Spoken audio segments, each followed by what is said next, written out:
Hello class, this is the pre-lab lecture for Lab 12, Electrolytes and Conductivity.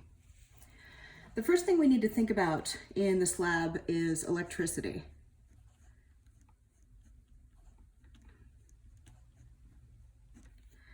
I'm giving you a fairly basic definition of electricity, mostly because I'm not a physics teacher. If you want to understand electricity more in depth, I would suggest consulting a physics teacher, but I'm going to tell you everything you need to know about it for this experiment. So electricity is the energy resulting from the presence of charged particles.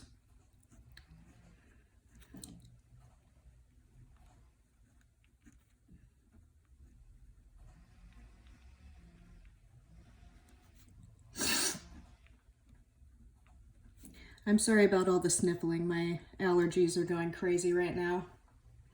So the energy resulting from the presence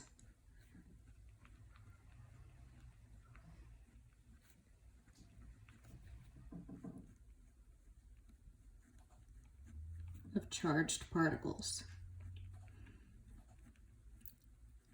And these charged particles could be anything. They could be electrons or they can be ions, and we're going to be thinking about both today.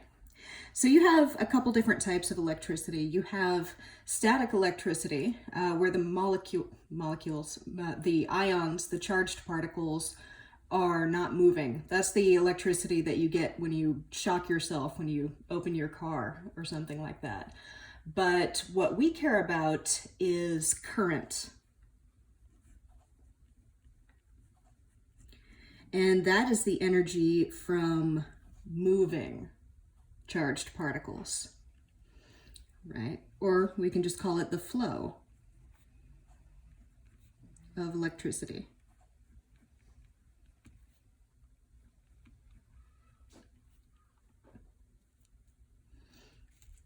Right. The electricity, though, can't just flow through nothing. It needs something to flow through.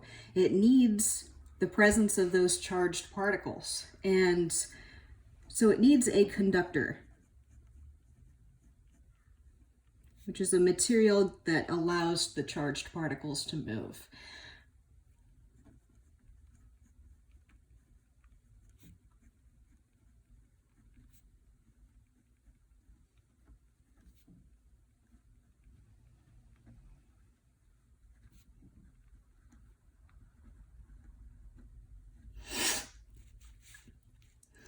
Right, so we're going to be dealing with, in the experiment, a circuit. And that is a closed loop of a conductor.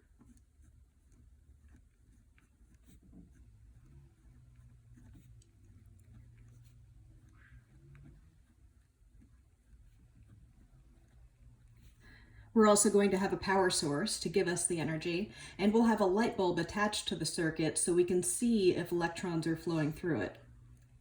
So here's what our circuit looks like.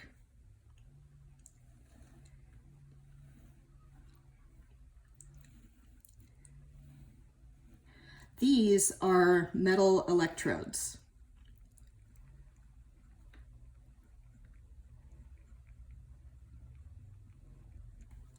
We have a wire connecting those two electrodes, and I want you to really pretend that this is a light bulb. Okay, I know it doesn't look like one, but let's just use our imagination. So currently these electrodes are apart, which means this is an open loop, not a closed loop. And we have to have a closed loop in order for the charged particles to move. Okay.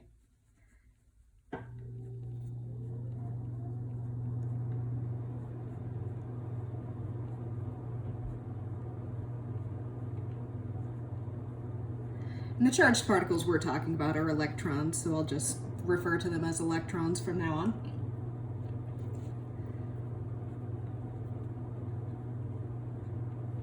So if there's no charged particles moving, this light is not going to be lit. But then we are dipping our electrodes into a solution.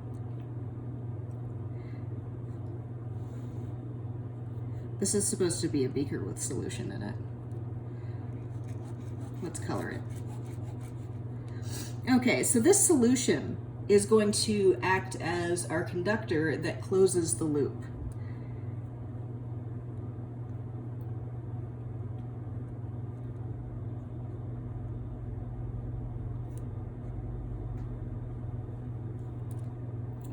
But it can't just be water. It has to have some ions in it. There's some positive and some negative ions floating around. In order for these electrons to get through the solution, it has to be carried by these different ions between the electrodes. So pure water is not going to conduct at all, but salt water will. And you'll see that in the experiment.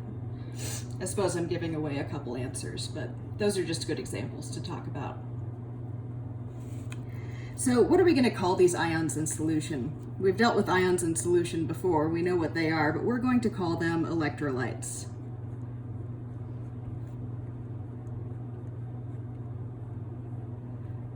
Right.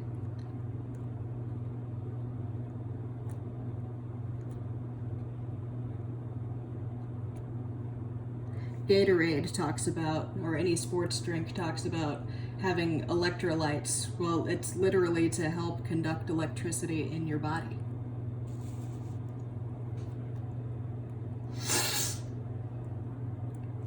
So, what types of electrolytes are we dealing with? We've got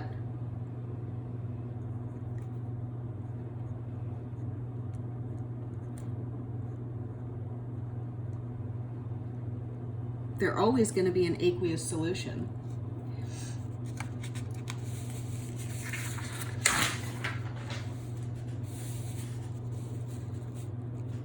Let's start a new page with that.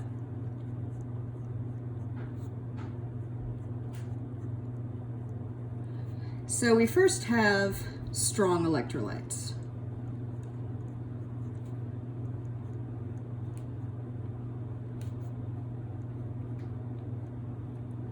And they are strong electrolytes because they put more ions into solution.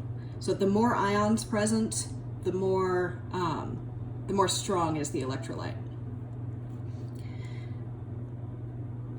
So we're going to define strong electrolytes as compounds that fully ionize in solution.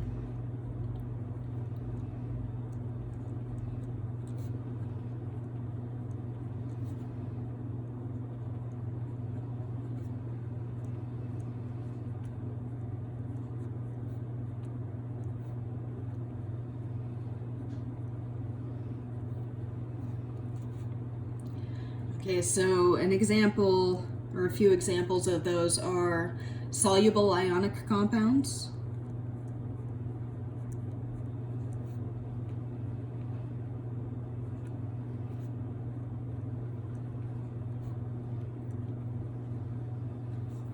okay, such as sodium chloride,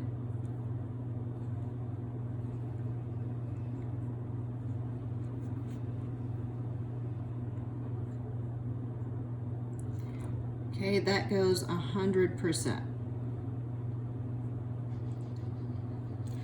We also have strong acids.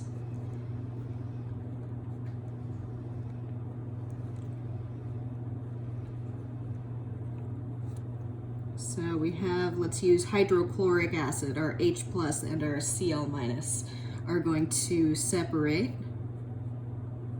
100%.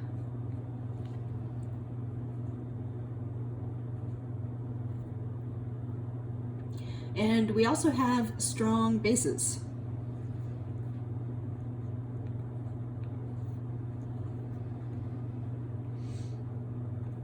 It's like sodium hydroxide.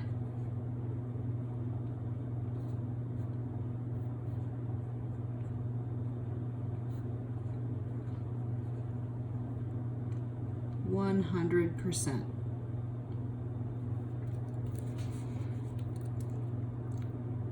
So our next category of things that dissolve are weak electrolytes.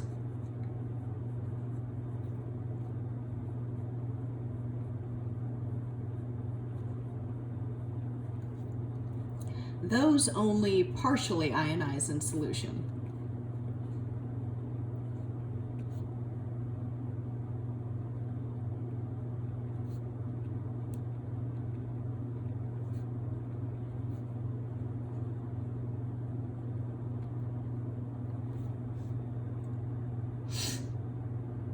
So some examples of those are weak acids,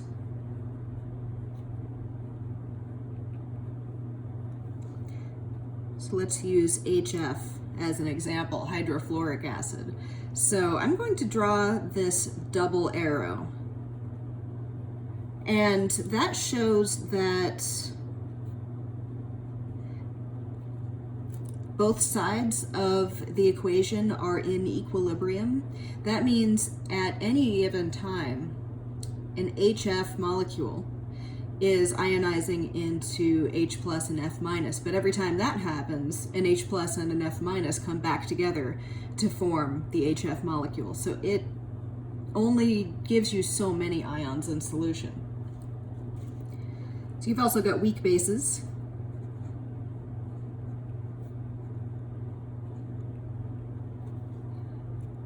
So let's use ammonia. Ammonia is a weak base. And we always have to react that with H2O in order to make it a base. And that's in equilibrium with the ammonium ion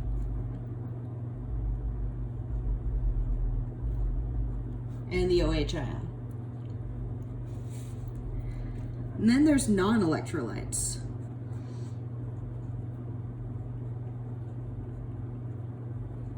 Let's bring that back down here. Stuff that dissolves but doesn't ionize.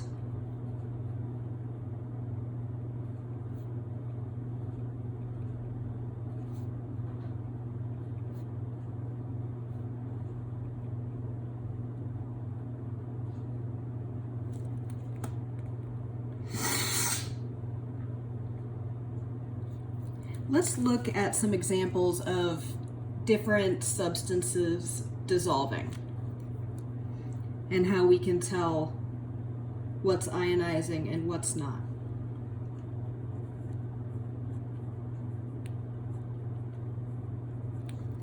So when you have a crystal of an ionic compound, then everything is actually chemically bonded together. Every single one of these lines is an ionic bond. So once you break those bonds, you have ions in solution, and when you add it to the water will be attracted to these ions, and these ions will be more attracted to the water than they are to each other. So they will completely break apart.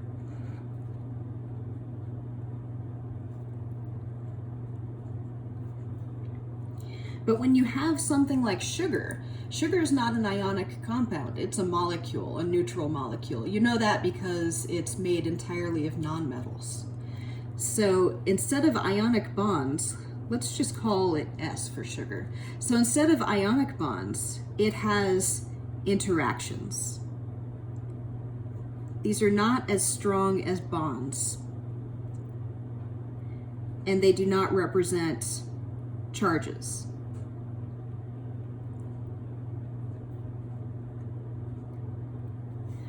So when you break these, the same thing happens in water.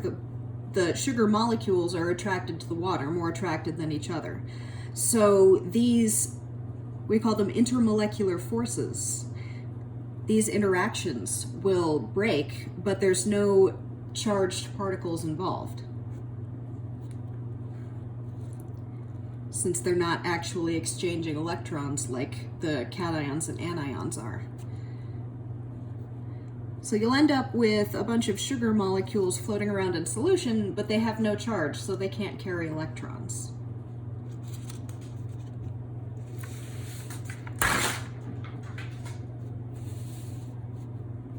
And finally, let's look at solids and liquids as conductors.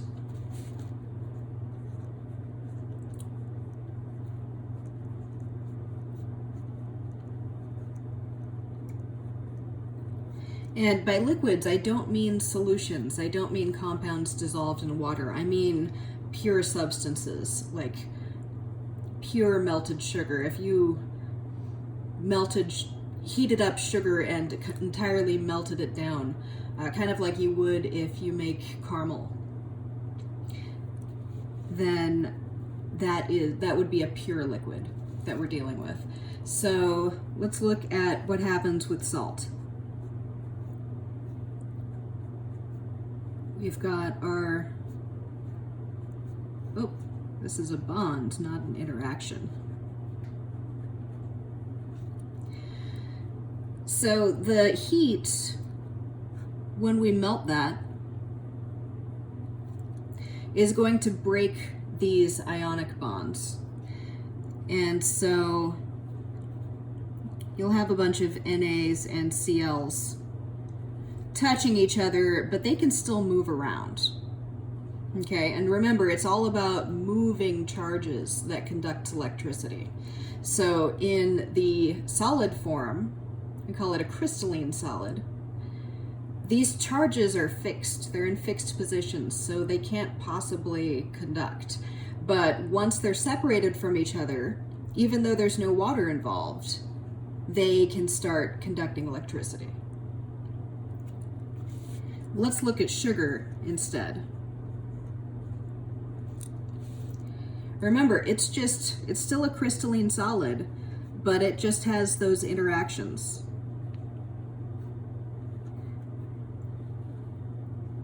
So when you melt it down, you have a syrup of all these sugar molecules touching each other. They're moving around, but there's no charge. And so there's no conduction of electricity. If you haven't already, please do check out the simulation video that I posted from FETS.